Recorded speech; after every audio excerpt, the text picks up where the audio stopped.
বাংলাদেশের তৃতীয় মাত্রায় খ্যাত জিল্লুর রহমান, যিনি সবসময় একটা কথা বলতেন, উনার কোনো রাজনৈতিক অভিলাষ নেই। উনি কখনো কোনো রাজনৈতিক দলের সাথে যুক্ত হবেন না। কোনো রাজনৈতিক সুবিধা উনার পাওয়ার দরকার নেই। উনি নেবেনও না।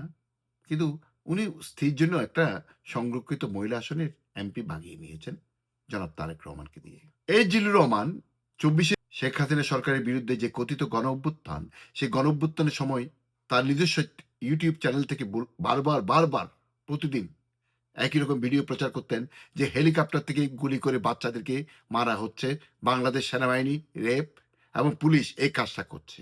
এই জিল্লুর রহমান যে মিথ্যা ন্যারেটিভ মানুষকে দিয়েছেন, এবং এই জিল্লুর রহমানের সবচেয়ে প্রিয় পাত্রকে সৈয়দে রিজওয়ানা, ডক্টর আসিফ নজরুল, আদিলুর রহমান শুভ্র, যারা ২৪-এ কথিত গণঅভ্যুত্থানের অন্যতম master mind doctor Mohammad Yunus, এই এই ৪ জনকে দিয়ে, সেই সাথে আরো অনেকজন আছে, যে মেটিকিউলাস ডিজাইনটা করে নিয়েছিলেন সেই জিল্লুর রহমান, সততার মুখোশ পরা জিল্লুর রহমান, তার স্ত্রী ফাহমিদা হকের জন্য বিএনপি সরকার থেকে পুরস্কার বাগিয়ে নিয়েছেন সংরক্ষিত মহিলা আসনে নিজের স্ত্রীর মনোনয়ন চূড়ান্ত করার মাধ্যমে। এই জিল্লুর রহমান আরো কি করেছেন?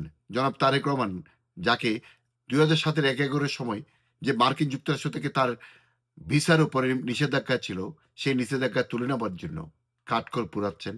এই জিল্লুর রহমান ভারত, মার্কিন যুক্তরাষ্ট্র তাদেরকে আস্থায় এনে তারেক রহমান যে বাংলাদেশের রাজনীতির জন্য, বাংলাদেশের ভবিষ্যৎ প্রধানমন্ত্রী হিসেবে তারেক রহমানের যে এখন কোনো বিকল্প নাই, সেটা প্রতিষ্ঠা করেছেন।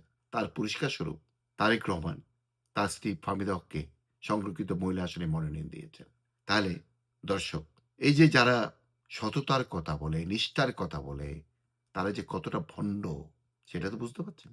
না বুঝতে থাকলে বোঝার চেষ্টা করুন।